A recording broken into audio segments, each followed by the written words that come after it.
Hello, and welcome to this episode of Season 2 of Simple Stories in English. I love the theater.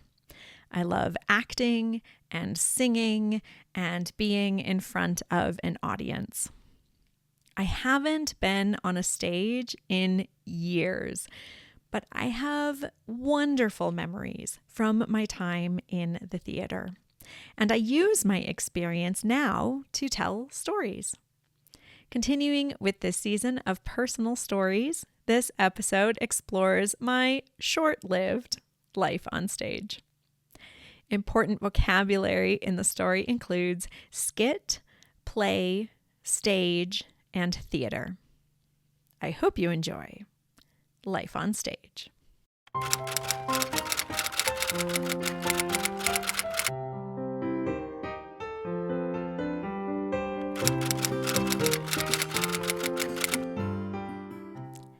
When I was 8 years old, I participated in a program called 4-H.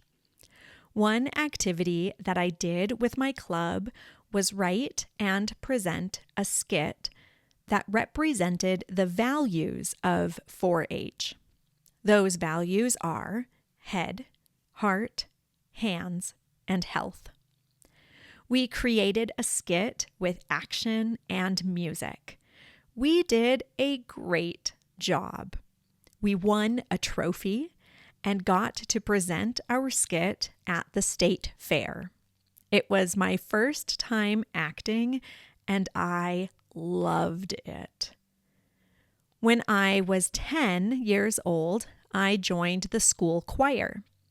Choir taught me to breathe correctly and to project my voice. I gained confidence, and with practice and experience, I learned to control my nerves.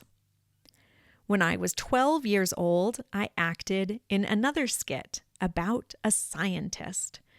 All the kids in 7th grade participated in the skit, but I had one of the leading roles. I was very proud of myself. I wanted to act more. In high school, there were 3 theater productions per year, one in the fall, one in the winter, and one in the spring. The fall play was a drama or comedy. The winter play was a short, one-act play for competition. The spring play was always a musical. I had small roles in productions of Charlotte's Web and 7 Brides for 7 Brothers. But when I was 15, I got what I considered to be the best role, the role of Annie. It was very special for me to be on stage and sing the famous lyrics, "The sun'll come out tomorrow. Bet your bottom dollar that tomorrow there'll be sun." My high school's auditorium is a special place. As a matter of fact, the whole high school is special. The construction of the school lasted 3 years and cost $4 million in the year 1922. The auditorium copied the Capitol Theater in New York and has elegant architecture. The walls are decorated with paintings with gold detail.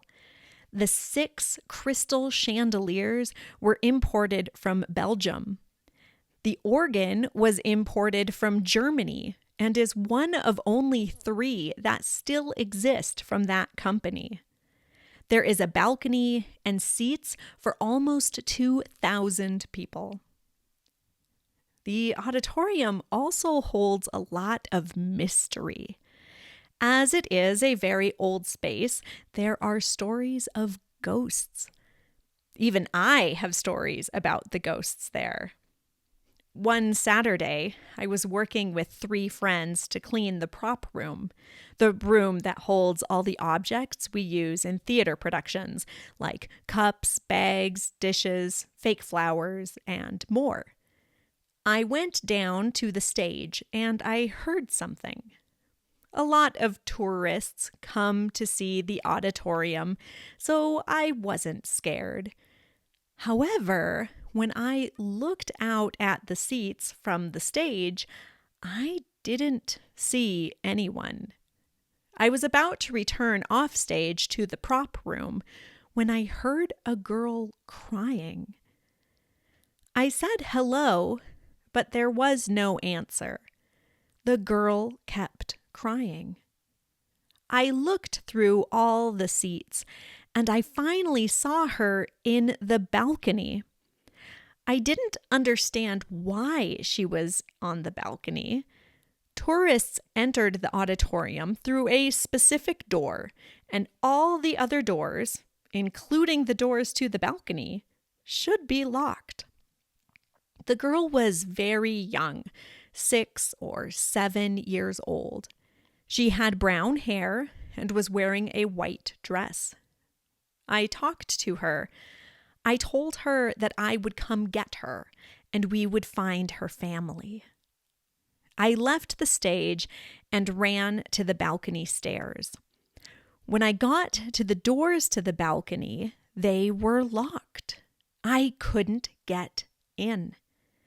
I returned to the stage to tell the girl that I was going to look for help and that everything was going to be okay. But when I looked at the balcony, the girl wasn't there. My friends were on the stage, and I asked them if they had seen the girl on the balcony, but they hadn't seen or heard anything. The most famous auditorium ghost in my old high school is in seat J47.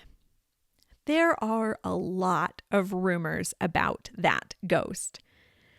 The most popular rumor is that a man died in that seat during a play. Now he watches all the productions from that seat. There are even photos of the ghost in his seat, but a lot of people say they are fake. I saw those photos in person in the 90s and the camera that took them. I don't know if they are real or fake, but I do know that there is a presence because I have felt it. The seats in the auditorium bounce upright unless someone is sitting in them. Seat J47 is almost always down, like someone is sitting there. Also, the space around the seat is always cold. But the biggest reason I know there is a presence is because I have seen the ghost during theater performances and practices. In my last year of high school, we did a very fun comedy musical called I'm Sorry the Bridge is Out, You'll Have to Spend the Night. It is a funny musical about a couple that has to spend the night in Dr. Frankenstein's house during a horrible storm. The doctor has other guests like Dracula and his girlfriends, and the Wolfman and his mom. Each person in the mansion wants to use the man or the woman to advance some evil plan. I played the woman in the couple, and it was my favorite role. The play began with a completely dark auditorium. Andy, the man in the couple, and I walked to the middle of the dark auditorium, and I screamed. It was what I was supposed to do.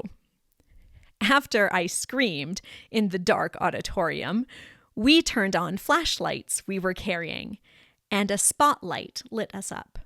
Then we slowly moved to the stage. One night, after my scream, when we passed seat J47, the air got very cold, and the flashlights in our hands stopped working. I saw a figure in the seat, and I wanted to scream again, but I had to keep acting. I saw the figure a few more times during that performance. I asked my friends about it, and a few of them said they saw something white in that area too. I loved my high school theater. I was in it almost every day.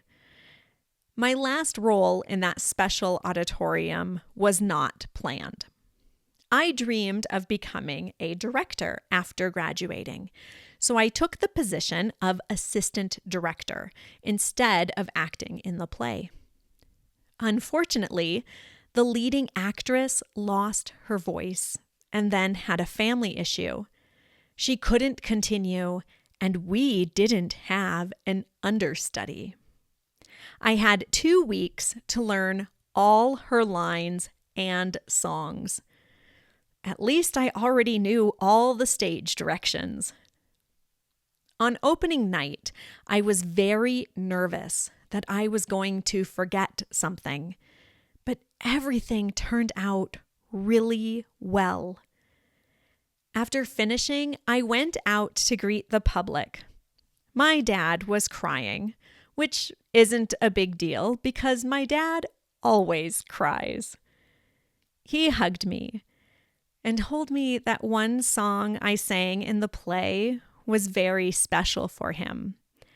It was a song he heard on the radio with his dad.